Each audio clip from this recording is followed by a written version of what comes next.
تو ساری دنیا ہمیں پاگل سمجھ رہی ہوتی ہے کہ بتاؤ ہے ہی نہیں سامنے کوئی بھی اور پتہ نہیں کس کی پوجا پاٹ کر رہے ہیں، لیکن ہم یہ سمجھتے ہیں کہ پاگل ہم نہیں، پاگل اگر کوئی ہے تو آپ ہیں۔ غور سے سننا میرا جملہ، اس لیے کہ جو طاقت ہماری کمزور آنکھوں سے بھی دکھائی دے جائے، وہ کتنی ہی بڑی طاقت کیوں نہ ہو، اتنی نہیں ہو سکتی کہ خدا ہو جائے۔ دوبارہ سے سنیے گا میرا جملہ، کتنی ہی بڑی طاقت ہو دنیا کی، جو ہماری کمزور آنکھوں سے بھی دکھائی دے جائے، وہ کتنی ہی بڑی کیوں نہ ہو، اتنی بڑی نہیں ہو سکتی کہ کیا ہو جائے۔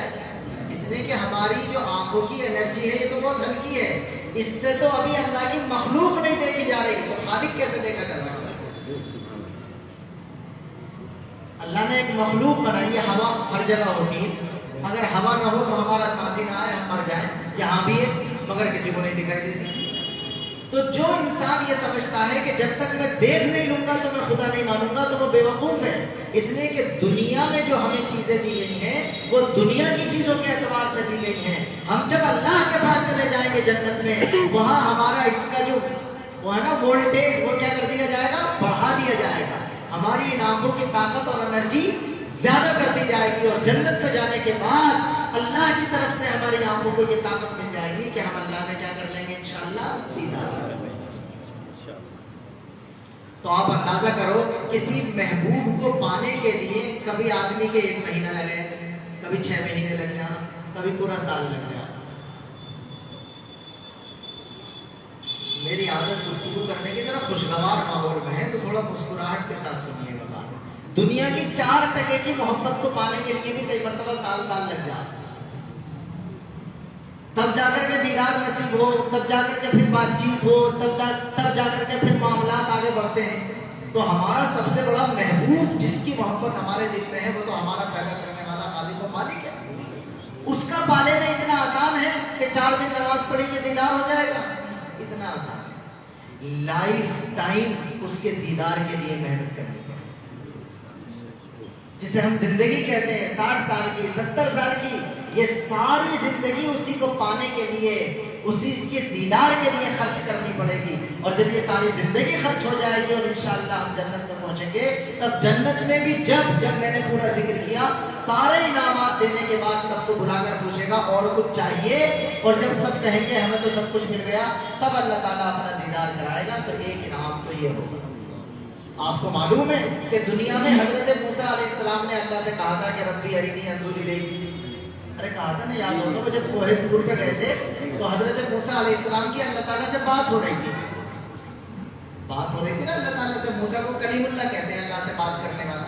تو اب دیکھو حضرت موسیٰ سے بات تو ہو رہی تھی مگر اللہ دکھائی نہیں دے رہا تھا۔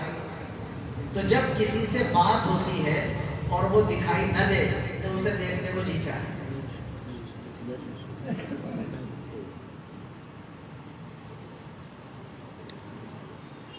میں خاموش ہوا تھوڑی دیر تاکہ آپ پورا مضمون سمجھ لیں، میں اس میں تفصیل میں نہ جاؤں۔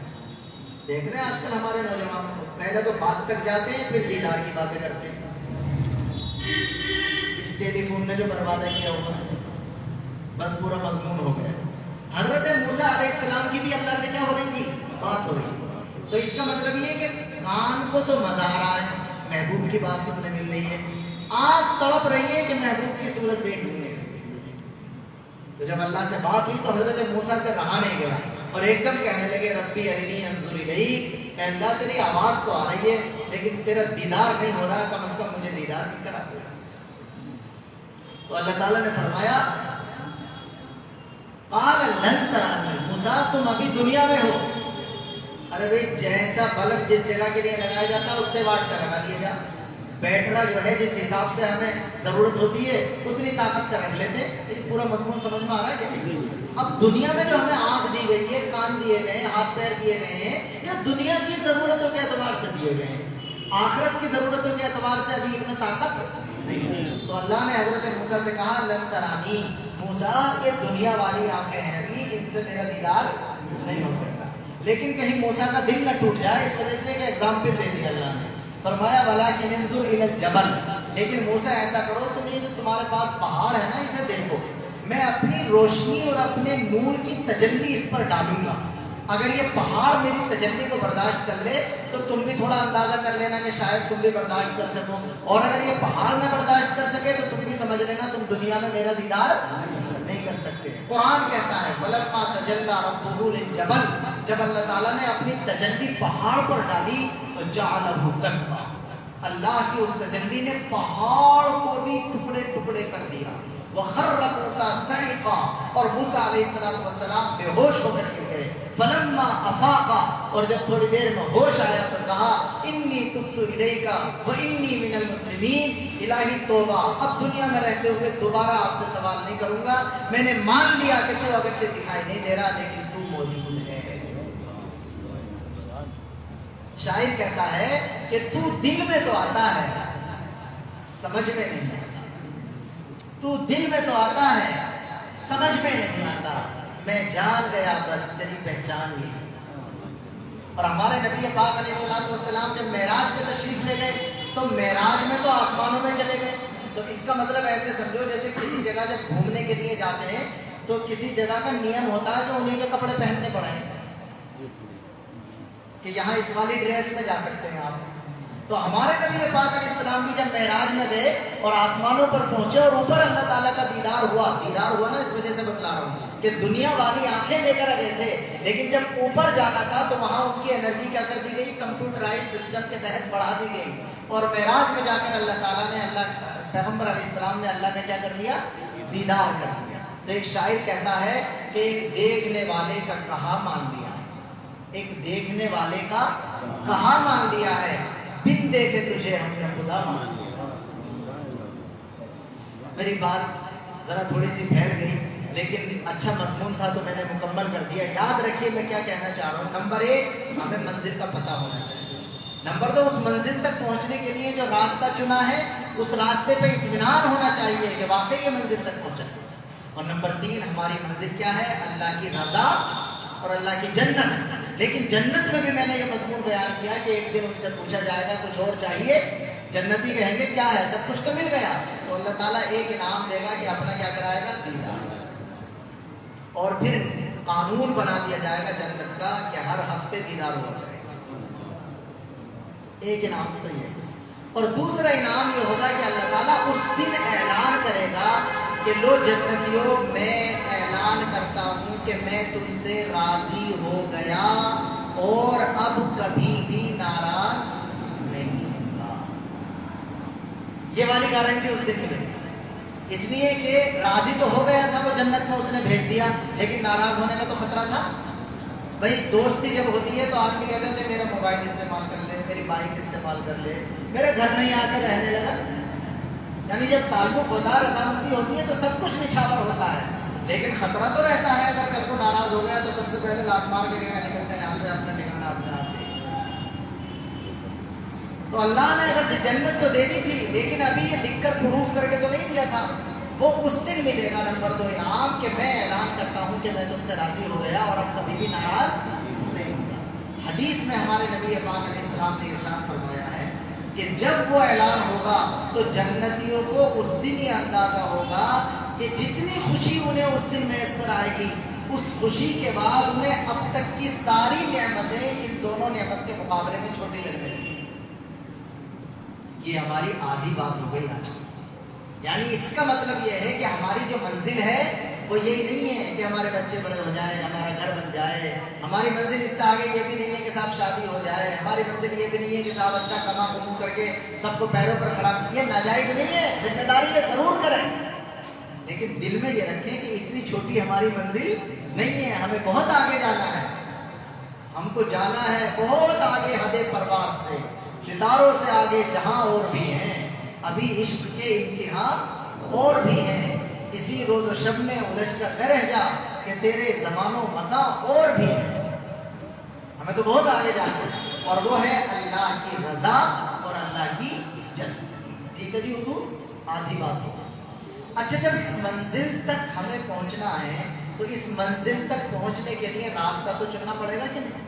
اب آئیے یہ اسپیشل یاد رکھنے والی بات، اس راستے کو ہمیں چننا ہے جس کے بارے میں کنفرم ہو کہ اسپیشل راستہ ہے، سوچ وچار کرنے کی ضرورت نہیں ہے، تیر کے نشان نے دکھا دیا کہ ادھر کو مڑ جائیے تو مڑ جائیے اور چلتے چلے جائیے تو منزل پر پہنچ جائیے۔ یہ والا جو اطمینان ہمیں راستے کا ملے گا، اس کے لیے کئی چیزیں ہیں، لیکن آج کی گفتگو میں ذکر کر رہا ہوں دو چیزیں۔ نمبر ایک اللہ کی کتاب قرآن، نمبر دو اللہ کے نبی کے شاگرد صحابہ۔ یعنی اگر ہمیں یہ جانچنا پڑے، بہت غور کرنا آپ اس والی بات پر جو میں کہہ رہا ہوں، اگر ہمیں یہ دیکھنا پڑے کہ جس راستے پر ہم چل رہے ہیں یہ راستہ واقعی ہمیں منزل تک پہنچائے گا، دوبارہ سے رک کر کہہ رہا ہوں، غور کر رہے ہیں نا بات کو پوری طرح۔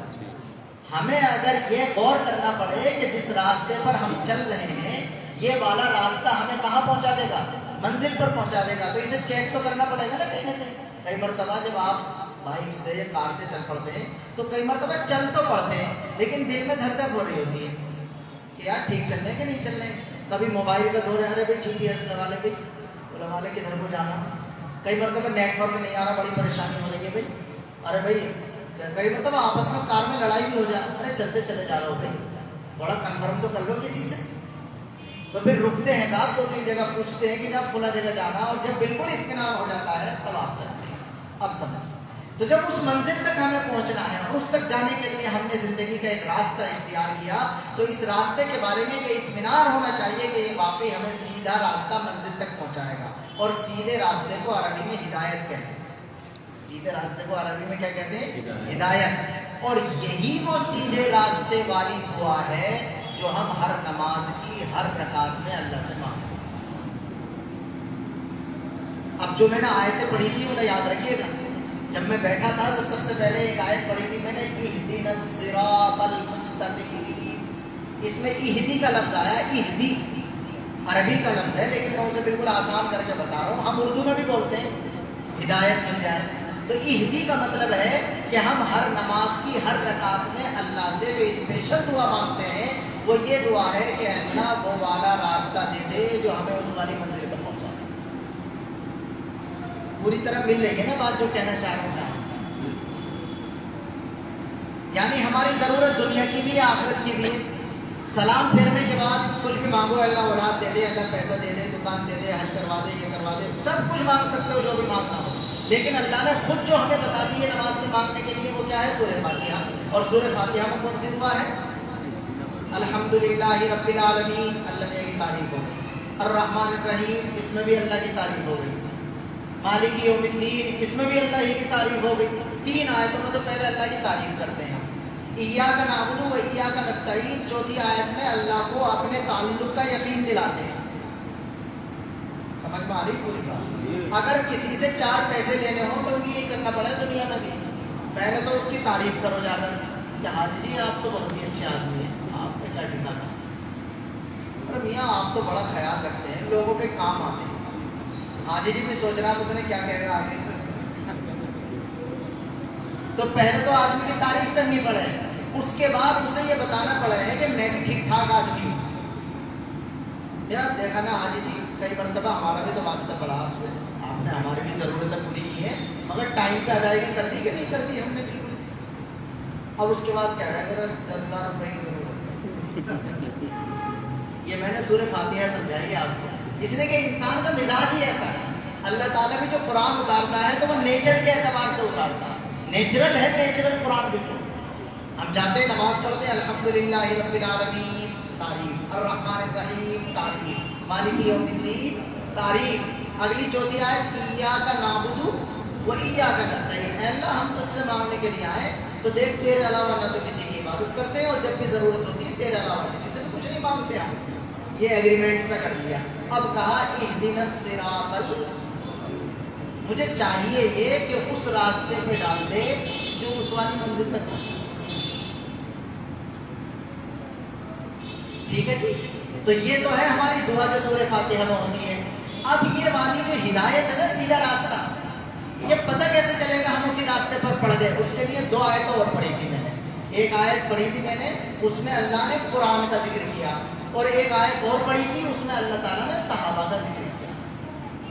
میں حضور کا ذکر نہیں کر رہا ہوں آج، اگرچہ دوسرا نمبر تو اللہ کے نبی تھا نا، قرآن بھی ہدایت دیتا نبی پاک علیہ السلام کی ہدایت دیتے اور پھر صحابہ کے ذریعے سے بھی ہدایت ملتی ہے. لیکن آج کی جو گفتگو ہے وہ کس سے متعلق ہے؟ قرآن اور صحابہ سے. تو قرآن کے بارے میں خود قرآن میں اللہ نے فرمایا ان ھذا القرآن یہدی. دیکھو ہدایت والا لفظ آ گیا. سورہ فاتحہ میں تو مانگ لی تھی ہدایت اہدنا الصراط المستقیم.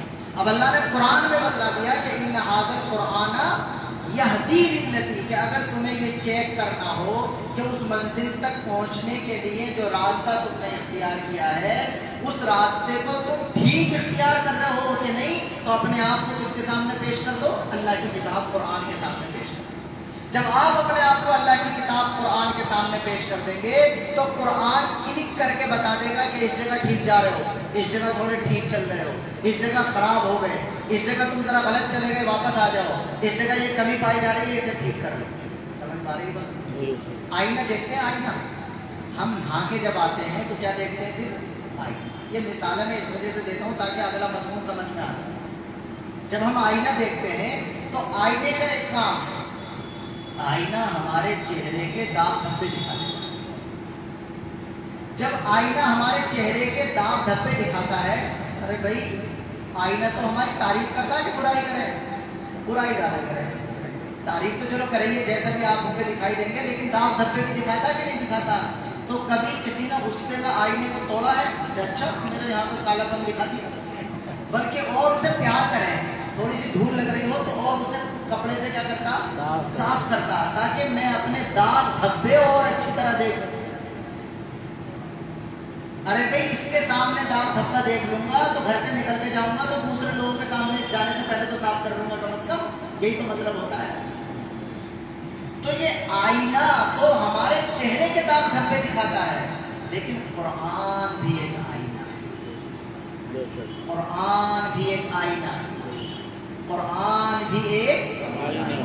3 مرتبہ بولا ہے اس نے کہ ہمارے نبی پاک علیہ السلام بھی جب کسی بات پر زیادہ توجہ دلانا چاہتے تھے تو اسے کتنی مرتبہ بولتے تھے؟ آج کل تو یہ مفتی صاحب بھی ہیں کتاب پڑھتے ہوں گے، آج کل تو تبلیغی جماعت والے ساتھی جو کتاب پڑھیں تو وہ ساری کتاب 3 دفعہ پڑھیں. بھائی پڑھ لو، منع نہیں ہے، لیکن ایسا نہیں ہے کہ ساری باتیں 3 دفعہ ہوتی ہیں. ورنہ میں اگر ہر بات 3 دفعہ بتاؤں تو 1 گھنٹے کے بعد 3 گھنٹے میں ہوگی کہ نہیں؟ تو ہمارے نبی پاک علیہ السلام کا خوبصورت انداز یہ ہوتا تھا کہ آپ بات کرتے رہتے تھے لیکن کسی بات پر خاص طور سے زیادہ توجہ دلانی ہوتی تھی تو اسے کتنی مرتبہ بول دیا کرتے تھے؟ 3 مرتبہ. تو قرآن بھی کیا ہے؟ ایک آئینہ ہے. اور قرآن کا آئینہ اتنا صاف شفاف ہے، جس میں چہرہ دکھائی دیتا نا آئینے میں، وہ بھی جب پورا صاف ہوتا جب دکھاتا اور چہرے تک دکھاتا. اب قرآن کے شیشے کا اور آئینے کا اندازہ کرو کتنا صاف ہوگا کہ قرآن چہرے کے داغ دھبے نہیں بلکہ سینے کے اندر ایکس رے مشین بن کے اور دل تک جاتا ہے اور دل میں لگے ہوئے داغ دھبے دکھاتا. کس کی نفرت ہے، کس کی عداوت ہے، کس کا برا چاہ رہے ہو، کس سے دشمنی رکھ رہے ہو، اللہ کے بارے میں کیا عقیدہ رکھتے ہو، رسول کے بارے میں کیا سوچتے ہو، نماز کے بارے میں کیا خیال ہے، روزے اور زکات کے بارے میں کیا سمجھتے ہو. یہ کون سی دنیا کی باتیں ہیں؟ یہ دل کی دنیا کی باتیں. جب ہم اپنے آپ کو قرآن کے سامنے پیش کریں گے تو قرآن کہاں کی چیزیں دکھائے گا؟ دل والی چیزیں دکھا دے گا کہ اگر اچھی ہیں تو انہیں بھی بتا دے گا اور بری ہے تو نمبر 1 اگر ہمیں یہ چیک کرنا ہے کہ جس راستے کو ہم نے اختیار کیا وہ راستہ واقعتاً اتنا اطمینان والا اور اتنا شاندار والا ہے جو ہمیں کہاں تک پہنچائے گا؟ ہماری اس والی منزل تک پہنچائے گا جس کا ابھی ہم نے ذکر کیا ہے. تو نمبر 1 ہمیں یہ فائدہ کہاں سے اٹھانا پڑے گا؟ اللہ کی کتاب اور فکر کریں گے بھی انشاءاللہ. مسجد میں ہوتا ہے درس قرآن تو کب کرو گے درس قرآن؟ دیکھو درس قرآن اسے کہتے ہیں کہ اپنے امام صاحب سے آپ لوگ ٹائم لیں اور ان سے یہ کہیں کہ حضرت چلو پورے ہفتے نہیں کر رہے آپ تو نہ کرو مگر ہفتے میں 1 دن تو دے دو ہمیں آدھے گھنٹے کے لیے جس میں تم اللہ کی کتاب کی آیتیں پڑھ کے ان کا ترجمہ کر کے بتا دیا کرو کہ اس میں اللہ تعالیٰ کیا کہہ رہا ہے. ربی اچھی لگ رہی ہے والی بات؟ بہت بڑھیا بات. پھر مثال کے طور میں تقریر کر رہا ہوں تو میری بات تو سن رہے ہیں آپ، اگرچہ میں بھی چلو دینی کی بتا رہا ہوں لیکن ایک ہے انڈائریکٹ اور ایک ہے ڈائریکٹ. انڈائریکٹ میں بھی سب قرآن حدیث کی باتیں ہوتی ہیں. یہاں جتنے بھی کتابیں پڑھی جاتی ہوں گی، فضائل اعمال پڑھی جاتی ہو، منتخب احادیث پڑھی جاتی ہو، آپ کے مسائل پڑھے جاتے ہوں، آداب زندگی پڑھی جاتی ہو، اس میں رسول اکرم پڑھی جاتی ہو، بہشتی زیور جو بھی کتاب آپ پڑھیں تو سب نے لکھا تو قرآن حدیث کا ہی ہے، لیکن انڈائریکٹ ہے. اور جب قرآن کو قرآن ہی کے سامنے رکھ کر کے سمجھو گے تو وہ کیا ہو جائے گا؟ بالکل ڈائریکٹ. تو اگر ہفتے میں 7 دن آپ کتابیں پڑھ رہے ہیں تو ایک دن کم از کم اللہ کی کتاب بھی پڑھ لیا کریں گے بھی انشاءاللہ. اور میں ایک دن اس وجہ سے کہہ رہا ہوں کہ روزانہ سب امام صاحب کے بھی روزانہ بتانا بس کی نہ محنت کرنی پڑے اس کے لیے. میں بھی ایک مسجد میں جاؤں درس قرآن کرنے، ہفتے میں ایک دن جاؤں بس.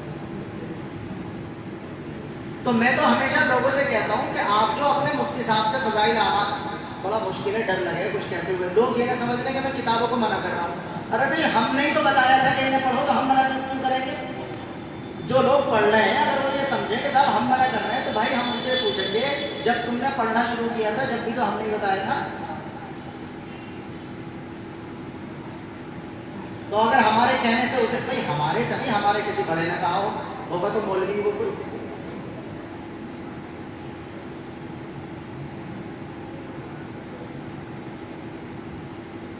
تو میں تو ہمیشہ لوگوں سے کہتا ہوں کہ یہ اردو کی کتاب رکھی رہے، مفتی صاحب سے تو صحیح پڑھوا لو. تو اسے تو مفتی صاحب آنکھیں مسلتے ہوئے بھی پڑھ دے گا، کوئی بھی ٹینشن نہیں اس میں. اور جب قرآن پڑھواؤ گے تو رات کو پہلے اسے تیاری کرنی پڑے گی. سوچے گا کل کو تو یار عشاء کے بعد قرآن کا ترجمہ کرنا، تو یہ والی کتاب کھول کر دیکھے گا، یہ والی کتاب کھول کر دیکھے گا، یہ والی کتاب کھول کر دیکھے گا، تب جا کے تیاری ہوگی، تب جا کے اس آیت میں اللہ تعالیٰ نے یہ تو فکر کریں گے بھی انشاءاللہ. تو اس لیے کہ قرآن ڈائریکٹ ہمیں یہ بتاتا ہے کہ ہمیں اس راستے کو کس طرح ٹھیک ہے جی. اور آخری جس کے لیے پروگرام آپ شروع سے کر رہے تھے وہ ہم بالکل آخری میں کہیں. قرآن تو ہے تھیوری، یعنی قرآن تو عمل کرتا ہوا نہیں دکھائی دے گا نا. قرآن نماز پڑھتا ہوا تو دکھائی نہیں دے گا، قرآن روزے رکھتا ہوا تو دکھائی نہیں دے گا. 2 چیزیں ہوتی ہیں جب آپ اسکول میں، کالج میں، یونیورسٹی میں جاتے ہیں، ایک ہوتا ہے تھیوری اور ایک ہوتا ہے پریکٹیکل. یہ 2 چیزیں ہوتی ہیں. پہلے تھیوری ہمیں پڑھا دی جاتی ہے، بھائی ایسا ہے اور ایسا ہے، اور پھر کیا کرنا پڑتا ہے؟ اس کا پریکٹیکل کرنا پڑتا ہے. تو قرآن ہے تھیوری، اور اس کا پریکٹیکل سب سے پہلے کر کے دکھایا جناب رسول اللہ صلی اللہ علیہ وسلم. اور دوسرے نمبر پر آپ نے تیار کیا کس کو؟ حضرات صحابہ رضوان اللہ علیہم اجمعین. تو دوسری چیز میں نے ذکر کیا کہ میں آج سیرت کا بیان نہیں کر رہا، تو میں پیغمبر کے بجائے حضرات صحابہ کا ذکر کر رہا ہوں. پیغمبر کے بارے میں تو لوگ کہہ دیں گے میاں وہ تو نبی ہیں، ان کی کیا ہمیں تو مرنا نہیں. تو اللہ نے قرآن میں ہمیں یہ جاننے کے لیے کہ ہمارا راستہ صحیح ہے کہ نہیں ہے، تیسری اور چوتھی آخری چیز کیا بتائی؟ صحابہ میں.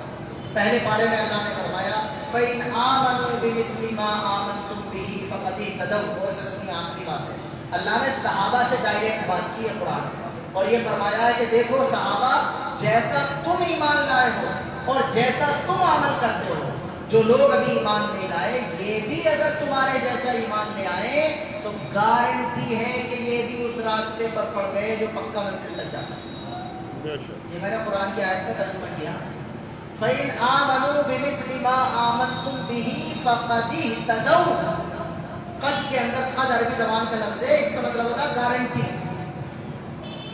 اللہ نے فرمایا کہ اے صحابہ، جس طرح تمہارا ایمان ہے، جو لوگ ابھی ایمان نہیں لائے وہ بھی اگر تمہاری طرح کا ایمان لے آئے. کس کی طرح کا؟ اگر وہ بھی صحابہ تمہاری طرح کا ایمان لے آئے فَقَدِ اهْتَدَوْا. گارنٹی کی بات ہے کہ انہیں بھی وہی والا راستہ مل گیا جو منزل تک جاتا ہے. وَإِن تَوَلَّوْا. اور اگر وہ صحابہ والے راستے سے ہٹ جائیں گے، یہ میں اپنی طرف سے نہیں کر، قرآن میں لکھا. وَإِن تَوَلَّوْا. اور اگر وہ اے صحابہ تمہارے والے راستے سے ہٹ جائیں گے فَإِنَّهُمْ فِي شِقَاقٍ فَإِنَّمَا هُمْ فِي شِقَاقٍ. تو اس کا مطلب تو وہ تو بہت دور کے اختلاف میں جا کر کے پڑ گئے. انہوں نے تو اپنے آپ کو ہدایت کے سیدھے والے راستے سے کیا کر لیا؟ بھٹکا لیا. فَسَيَكْفِيكَهُمُ اللَّهُ. پھر اللہ تعالیٰ نے اعلان کیا اور ایسے لوگوں کی لڑائی تم سے تو نہیں ہے میرے صحابہ، ایسے لوگوں نے جو پنگا لیا ہے وہ مجھ سے لیا ہے، میں ان سے نہیں دوں گا. یہ اللہ نے صحابہ کے بارے میں فرمایا فَإِنْ آمَنُوا بِمِثْلِ مَا آمَنْتُمْ بِهِ. اے صحابہ جس طرح تم ایمان لائے ہو، اگر یہ لوگ بھی ایمان لے آئے تو گارنٹی ہے کہ یہ منزل تک پہنچنے والے راستے پر پڑ گئے. اور اگر یہ اس سے ہٹ جائیں گے تو یہ دور کے اختلاف میں جا پڑے. اب ان کا معاملہ کس کے ساتھ ہے؟ اللہ کے ساتھ ہے، اور اللہ ہی کے ساتھ ان کا معاملہ ہے. وہ بتائے گا کہ تم کس راستے کو صحیح سمجھ رہے تھے اور کس کو غلط سمجھ رہے تھے. یہ ہیں حضرات صحابہ. حضرات صحابہ رضوان اللہ علیہم اجمعین کی جو افضلیتیں ہیں، فضیلتیں ہیں، وہ ہم سب جانتے ہیں. ہم سے کوئی اگر ذکر کروانا چاہے ابو بکر، عمر، عثمان و علی کا، ذکر کروانا چاہے سعد، سعید، طلحہ، زبیر، عبیدہ اور سعد بن ابی وقاص کا، ہم سے کوئی ذکر کروانا چاہے حسنین، حضرت حسن، حضرت حسین رضی اللہ تعالی عنہم اجمعین کا، تو ہم تو 2 دن کرتے رہیں گے. ہم سے کوئی کہے کہ جناب اپنے خاندان کے بارے میں بتائیے تو پردادا کا بھی نام پتہ نہیں. ہمیں پیار ہی رسول اللہ صلی اللہ علیہ وسلم سے، ہم نے تو محبت ہی صحابہ سے کی ہے. ہمیں اپنے خاندان کے بارے میں بات کرنے کہیے تو شاید 15 منٹ میں ٹائم فش ہو جائے، یاد ہی نہیں رہے گا کہ کیا تھا. لیکن صحابہ کے بارے میں کہیے تو ہم بھی تھک جائیں، آپ بھی تھک جائیں، رات گزر جائے، صحابہ کا ذکر ہوتا چلا جائے. اچھا آپ اندازہ کیجئے، ہم اپنے گھر والوں کا بھی نام لیتے ہیں، ہم اپنے یار دوستوں کا بھی نام لیتے ہیں، لیکن جب ہم نام لیتے ہیں حضرت ابو بکر صدیق رضی اللہ عنہ کا تو کیسا محسوس کرتے ہیں؟ اندر سے فیلنگ کیا آتی ہے؟ اندر کا احساس کیا ہوتا ہے؟ حضرت عمر کا، حضرت عثمان کا، حضرت علی کا، رسول اللہ صلی اللہ علیہ وسلم کا، آپ کے نواسوں کا، آپ کی بیٹی حضرت فاطمہ کا. اور یہ ہمارے تو سنی جو حضرات ہیں نا، یہ سیکر کا خیال نہیں رکھتے. خطبے میں بھی صرف ایک ہی بیٹی کا نام لیں، حضرت فاطمہ کا، تو چاروں کا نام لے لیا کرو. اس لیے کہ شیعہ حضرات جو ہیں ہمارے بھائی، یہ حضور کی کتنی بیٹی مانتے ہیں؟ صرف ایک ہی بیٹی مانتے ہیں. اور ہم کتنی مانتے ہیں؟ 4 مانتے ہیں. تو جب 4 مانتے ہیں تو 4 کا بار بار نام بھی تو لینا چاہیے، نہیں لینا چاہیے. مگر ہم بھی اسی پہ چلتے رہے. خیر، مضمون میں یہ ذکر کر رہا ہوں کہ صحابہ کے بارے میں کتنی بڑی گارنٹی اللہ کے نبی صلی اللہ علیہ وسلم نے ہمیں لے کر کے بتلائی ہے. یہ والی آخری بات کہہ کے بات کرتا ہوں. کس وقت اذان ہے؟ 9:15 بجے؟ نہیں، 9:15 بجے ہے نا اذان. اللہ کے نبی صلی اللہ علیہ وسلم نے ارشاد فرمایا، اصحابی کالنجوم بأیہم اقتدیتم اہتدیتم، کہ میرے صحابہ ستاروں کی طرح، ان میں سے جس کی بھی انگلی پکڑ کر چلو گے تو اہتدیتم. دیکھو وہی والا لفظ آ گیا کہ نہیں؟ اہدنا الصراط المستقیم میں بھی ہدایت، ان ھذا القرآن یہدی للتی میں بھی ہدایت، فإن آمنوا بمثل ما آمنتم به فقد اہتدوا میں بھی ہدایت. اور یہ جو حدیث ہے بأیہم اقتدیتم اہتدیتم، اس میں بھی ہدایت. یعنی اللہ کے نبی نے گارنٹی سے ہمیں بتلایا کہ اگر تمہیں یہ طے کر کے سوچ لینا ہے کہ یہ راستہ سیدھا منزل تک پہنچائے گا تو یہ دیکھ لینا کیا تم صحابہ کے حساب والے راستے پر چل رہے ہو یا الگ ہٹ کر کے. فرمایا میرے صحابہ ستاروں کی طرح ہیں. کس کی طرح ہیں؟ ستاروں کی. غور سے سنیے گا، اس بات کو یاد آ رہا ہے، ایک مضمون میں بیان کروں گا. میرے صحابہ ستاروں کی طرح ہیں. ان میں سے جس کی بھی انگلی پکڑ کر چلو گے تو کیا ہو جاؤ گے؟ کامیاب ہو جاؤ گے. اس کا مطلب ایک صحابی کو بھی فالو کرنے لگے نا اگر آپ، تو اس کے پیچھے پیچھے بھی اگر چلتے رہے تو وہی منزل مل جائے گی جو اللہ کی جنت اور اللہ کی رضا. یہ اللہ کی. اچھا ستارہ کہا اسے اور سمجھ لو، یہ والا مضمون یاد آ رہا. اللہ کے نبی نے اپنے صحابہ کو کیا کہا؟ ستارہ. تو وہ پرانے زمانے میں ستاروں سے راستے کا کام لیا جاتا. پرانے زمانے میں ستاروں سے راستے کا کام، ستاروں کو دیکھ کر اپنی منزل کو پایا جاتا تھا. پوری طرح سمجھا رہا ہوں میں آپ کو یہ بات. آج کل تو سڑکیں بنی ہوئی ہیں، سڑکوں پر پتھر بھی لگے ہوئے ہیں کہ مراد آباد اتنے کلومیٹر، فلاں اتنے کلومیٹر، اور کئی جگہ اگر چوراہا آتا تو سائن بورڈ آ جاتا ہے، فلاں جگہ جانا تو ادھر کو چلے جائیے، فلاں جگہ جانا تو اب تو سب آسان. تصور کیجئے جب روڈ نہیں تھے، تصور کیجئے جب پتھر کلومیٹر بتانے والا پتھر بھی نہیں تھا، تصور کیجئے جب بالکل سائن بورڈ بھی نہیں تھے، اور تصور کیجئے جب راستے بھی نہیں تھے. جنگل میں، پہاڑوں میں، صحرا میں اونٹوں اور گھوڑوں کے ذریعے سے کیا ہوا کرتے تھے؟ سفر ہوا کرتے تھے. تو پتہ ہی نہیں چلتا تھا. کئی مرتبہ آدمی پہاڑوں میں، جنگلوں میں بھٹک جایا کرتا تھا اور وہ لاش ہی بن جایا کرتا تھا، اسے کسی کو پتہ بھی نہیں چلتا تھا کہ ادھر کو بھٹک کے چلا گیا. اس زمانے کا تصور کیجئے اور سوچئے، اس زمانے میں جو سمت کا پتہ، جی پی ایس جو سسٹم ہوتا تھا وہ کیا ہوا کرتے تھے؟ ستارے ہوا. اس کی میں ہمیشہ مثال دیتا ہوں کہ پرانے زمانے کا تصور کرو کہ آپ وہاں سے اگر مثال کے طور پر جانا کہاں؟ ممبئی، اور تصور وہی، کوئی سڑک نہیں، کوئی سائن بورڈ نہیں، کوئی کلومیٹر بتانے والا پتھر نہیں، کوئی GPS نہیں، کچھ نہیں۔ تو اس زمانے میں ہوتا یہ تھا کہ رات میں زیادہ سفر ہوتا تھا، دن میں آرام ہوتا تھا۔ تجربے کار لوگ بڑے بوڑھوں سے سن کر آگے اگلے والوں کو بتاتے رہتے تھے، نسل در نسل آگے بڑھاتے رہتے تھے، اور بتا دیا جاتا تھا کہ بھائی تمہارا قافلہ ممبئی جا رہا تو تم ایسا کرنا مغرب کے ٹائم ستارہ نکلتا ہوا کوئی دکھا دیا اور کہا دیکھو تمہارا تارا دکھائی دے رہا ہے کیا، کہ تم اس طرح چلنا اپنے قافلے کو لے کر کے کہ یہ والا جو ستارہ ہے یہ تمہارے الٹے ہاتھ پر ہے۔ یہ تاریخ میں لکھی ہوئی بات بتا رہا ہوں، یہ اس والا ستارہ جو ہے تمہارے الٹے ہاتھ پر رہے۔ تو GPS ہو گیا کہ نہیں ہو گیا؟ اب یہ گھوڑا جا رہا، اونٹ جا رہا، قافلہ جا رہا، اگر تھوڑا سا ادھر کو ہو جائے گا تو وہ ستارہ جو الٹے ہاتھ پہ ہونا چاہیے کدھر آ جائے گا؟ سیدھے ہاتھ پہ۔ تو آدمی فوراً دیکھے گا اچھا ادھر کو ہو گیا تو ادھر کو موڑ دے گا، پوری رات سفر کرے گا، سورج نکلے گا تو ستارے نظر نہیں آئیں گے تو آپ کہیں گے آرام کر لو۔ مغرب کا ٹائم ہوگا پھر وہی ستارہ نکل کے آ جائے گا تو پھر چلنے لگو۔ اسی ستارے کی گائیڈنس ہے، اسی ستارے کی رہنمائی ہے، اسی ستارے کے پیچھے پیچھے آپ اپنے سفر کو طے کرتے رہیں گے تو کہاں پہنچ جائیں گے؟ تو ستاروں سے پرانے زمانے میں راستے کا پتہ چلایا جاتا تھا۔ اس وجہ سے ہمارے نبی پاک علیہ الصلوۃ والسلام نے اپنے صحابہ کو کیا فرمایا؟ ستارے۔ ابھی انہوں نے بھی نعت پڑھی کہ آقا ہے اگر چاند ستارے ہیں صحابہ۔ اس مضمون کو آپ اچھی طرح سمجھ لیجئے کہ ستارے اس وجہ سے کہا گیا ہے کہ ستاروں کے ذریعے سے گائیڈنس کا، ستاروں کے ذریعے سے رہنمائی کا، ستاروں کے ذریعے سے راستے کا انتخاب کیا جاتا تھا۔ لہذا میں اپنی بات دوہرا کر ختم کر رہا ہوں، ہماری ذمہ داری ہے نمبر 1 کامیاب کرنا ہے اگر اپنے سفر کو تو منزل کا پتہ ہونا چاہیے۔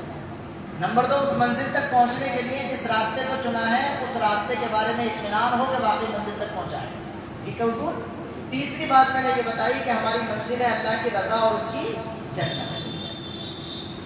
اب اس منزل تک پہنچنے کے لیے جس راستے پر ہم اپنی پوری زندگی 60 70 40 50 سال چل رہے ہیں، اس کے بارے میں اگر ہمیں یہ طے کرنا اور پتہ چلانا ہے کہ کیا یہ وہی سیدھا والا راستہ ہے، ہدایت والا سچا راستہ جو منزل تک پہنچائے گا، تو اسے چیک کرنے کے کتنے طریقے آج میں نے بیان کیے ہیں؟ 2۔ نمبر 1 تھیوری، اللہ کی کتاب قرآن سے پتہ چل جائے گا۔ نمبر 2 پریکٹیکل، اللہ کے نبی کے شاگرد حضرات صحابہ کرام کی زندگی سے پتہ چل جائے گا۔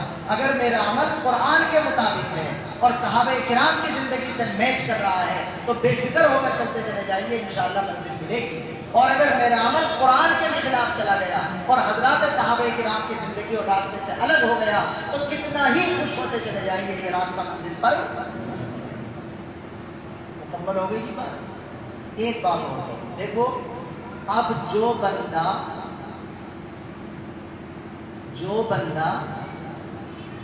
اس چیز کو ہی ریجیکٹ یا ڈیلیٹ کر دے جس سے پتہ چلتا ہے کہ راستہ کیسا ہے، تو اسے راستہ کیسے ملے گا؟ بھٹک جائے گا۔ نہیں سمجھ پا رہی بات۔ مثال کے طور پر جس چیز کے ذریعے سے ہمیں پتہ چلانا تھا اسی چیز کو توڑ دیا ہم نے۔ ہمیں آئینے کے ذریعے سے پتہ چلانا تھا دام کرتے ہیں کہ نہیں، اور آئینے میں مکہ مارا، اسے توڑ کر خلاص کر دیا، تو کیسے پتہ چلے گا بھی ہمارے چہرے پر دام بن رہا ہے؟ کچھ پتہ نہیں چلے گا۔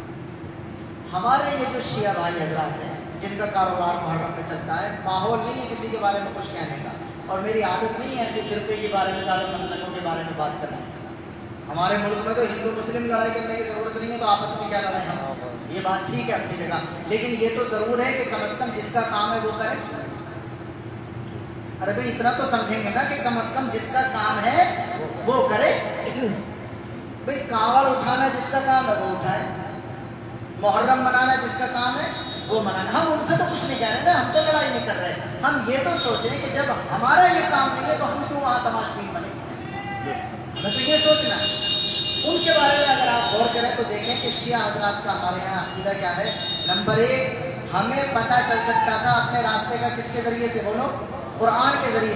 قرآن کے بارے میں وہ یہ کہتے ہیں کہ اس وقت جو دنیا میں موجودہ قرآن ہے یا اس کی والا ہے۔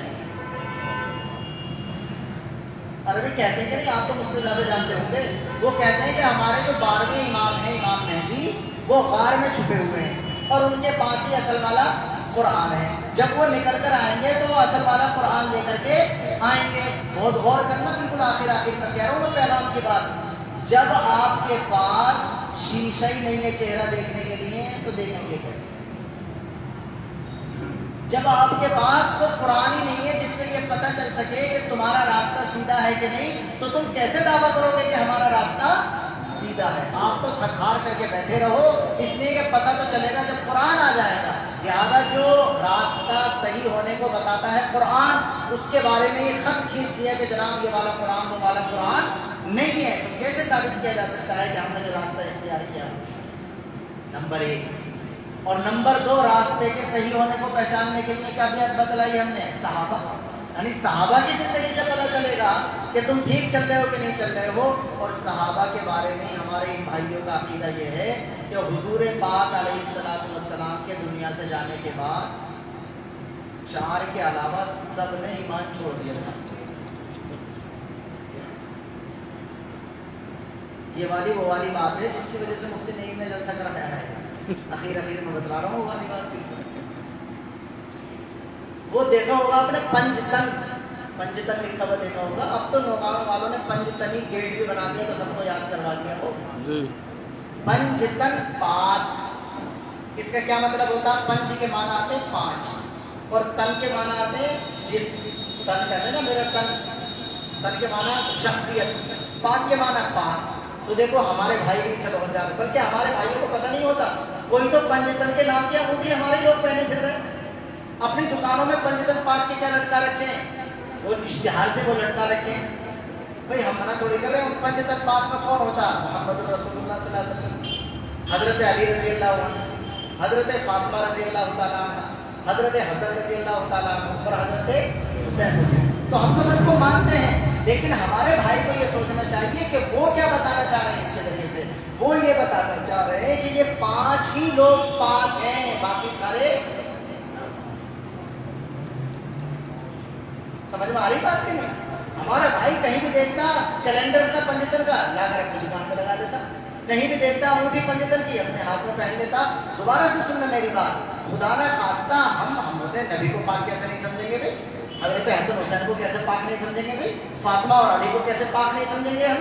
لیکن ان کو پاک مان کر باقی سب کو ناپاک سمجھیں گے، کیسے کر سکتے ہیں؟ تو سمجھنا چاہیے کہ وہ چاہتے کیا ہیں۔ لہٰذا انہوں نے تو اپنے نقطۂ نظر کے اعتبار سے قرآن کو بھی سائڈ کر دیا، اس سے بھی نہیں پتہ چلایا جا سکتا کہ سیدھا راستہ ہے کہ نہیں، اور صحابہ کرام کو بھی سائڈ کر دیا، تو اب صحابہ کے ذریعے سے بھی پتہ نہیں چلایا جا سکتا کہ راستہ سیدھا ہے کہ نہیں۔ تو جو چیزیں چیک کرنے کی تھی کہ میرے اندر داغ دھبا ہے یا نہیں، وہی آپ نے ختم کر دی، تو کیسے پتہ چلے گا کہ آپ کا راستہ صحیح ہے یا آپ کا راستہ؟ لہٰذا آج کی اس گفتگو کا پورا جو خلاصہ ہے وہ تو آپ کے سامنے ہے، لیکن پیغام یہ ہے کہ ہم انہیں تو کچھ نہیں کہہ رہے ہیں، تم جو بھی سمجھتے ہو اپنی مرضی سے کرتے رہو، لیکن کم از کم جن کا کام نہیں ہے ہمارے بھائیوں میں سے، وہ تو ان کی تعداد کو نہ بڑھائے جا کر کے۔ اللہ کے نبی نے فرمایا من کثر سواد قوم فهو منهم، جو کسی کی تعداد کو بڑھاتا ہے اس کا شمار انہی میں سے ہوتا ہے، جو کسی کی تعداد کو بڑھاتا ہے اس کا شمار انہی میں سے ہوتا ہے۔ لہٰذا میں 30ویں بار کہہ رہا ہوں، دیکھو جی یہ جو سنی ہوتے ہیں اور شیعہ ہوتے ہیں، یہ 2 فرقے بن گئے نا، ایک سنی الگ ہو گیا اور ایک شیعہ الگ ہو گیا۔ پھر سنیوں میں 2 بڑھ جائیں، سنو یہ بالکل آخری بات ہے میری، بالکل اذان کا ٹائم ہو گیا، بالکل آخری بات۔ سنیوں میں بھی 2 بڑھ جائیں گے، کون کون سے؟ ایک دیوبندی اور ایک بڑے۔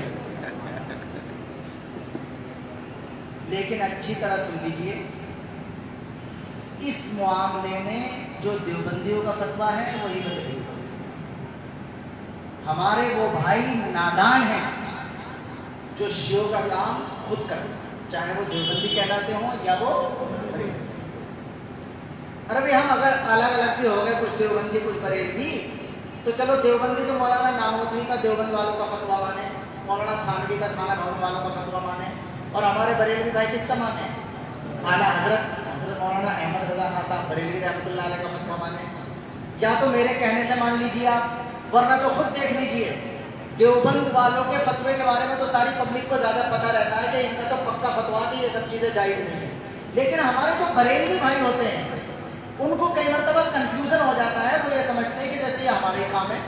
تو میں دوبارہ سے کہہ رہا ہوں کہ یہ کام جن کا ہے وہ کریں، یہ شیعوں کا کام ہے وہ کریں، یہ سنیوں کا کام نہیں ہے۔ سنیوں میں کیٹیگری دیوبندی والی ہو یا سنیوں میں کیٹیگری بریلوی والی ہو، دونوں میں سے کسی کا بھی یہ کام جو فتویٰ مولانا اشرف علی تھانوی کا ہے تعزیے کے بارے میں، سیم وہی فتویٰ مولانا احمد رضا خان صاحب بریلوی کا۔ مولانا احمد رضا خان صاحب بریلوی رحمۃ اللہ علیہ کے فتاویٰ ہیں، فتاویٰ رضویہ، بہت اتنی بڑی جلدوں میں ہیں۔ ہم تو سب کے پڑھے ہیں بھائی، ہم تو سب کو اپنا ہی سمجھیں۔ اتنی محبت سے کیوں ذکر کروں گا میں؟ اگر آپ سیرت کو مجھ سے بیان کروائیں گے نعت وغیرہ میں، تو جتنے شعر میں دیوبندیوں کی سناؤں گا اتنے شعر اعلیٰ حضرت کے سناؤں گا انشاءاللہ۔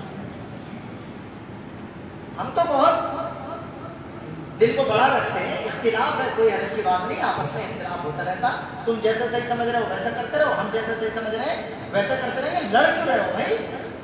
لیکن تعزیے والے مسئلے میں جو فتویٰ دیوبندیوں کا ہے وہی فتویٰ مولانا احمد رضا خان صاحب کا ہے۔ فتاویٰ رضویہ میں مولانا احمد رضا خان صاحب نے باقاعدہ لکھا ہے کہ تعزیے کے سامنے تعظیم کے ساتھ کھڑا ہونا ناجائز ہے، تعزیے کے سامنے کھڑے ہو کر منت مانگنا ناجائز ہے، تعزیے کے سامنے کھڑے ہو کر اپنی مشکل کشائی کا خیال رکھنا ناجائز ہے۔ میں اللہ کے گھر میں بیٹھ کر حوالہ دے کر جا رہا ہوں آپ کو کہ فتاویٰ رضویہ میں ان سب چیزوں کے ناجائز ہونے کا فتویٰ اعلیٰ حضرت مولانا احمد رضا خان صاحب بریلوی رحمۃ اللہ علیہ کا بھی ہے۔ لہذا ہمیں جو لوگ کر رہے ہیں جن کا کام ہے وہ کریں، لیکن جو نہیں ہے وہ کم از کم اس کام کو نہ اپنائیں۔ ایک بار پھر دوہرا رہا ہوں، ہمیں منزل کا پتہ ہونا چاہیے اور جس راستے کو چنا ہے اس کے بارے میں اطمینان ہونا چاہیے۔ نمبر 3، منزل ہماری ہے اللہ کی رضا اور اس کی جنت۔ وہاں تک پہنچنے کے لیے جس راستے پر ہم چل رہے ہیں اطمینان ان چیزوں کے ذریعے سے ہوگا، اللہ کی کتاب قرآن پر چیک کر لو کہ صحیح ہے کہ نہیں راستہ، اور اللہ کے رسول کے شاگرد صحابہ کی زندگی سے میچ کر کے چیک کر لو کہ ہمارا راستہ صحیح ہے کہ نہیں۔ اب جو مان لیں گے قرآن کو اور صحابہ کو وہ چیک کر کے دیکھ لیں گے، اور جو نہ قرآن کو مانے اور نہ صحابہ کو مانے تو نہ قرآن سے چیک کر پائیں گے نہ صحابہ سے چیک کر پائیں گے، لیکن پھر بھی ان کا طرز عمل مبارک، کوئی شکایت نہیں، جو بھی کرنا چاہتے ہیں وہ کریں، لیکن ہم اگر اپنے طرز عمل سے ہٹیں گے تو ہمیں شکایت ہے۔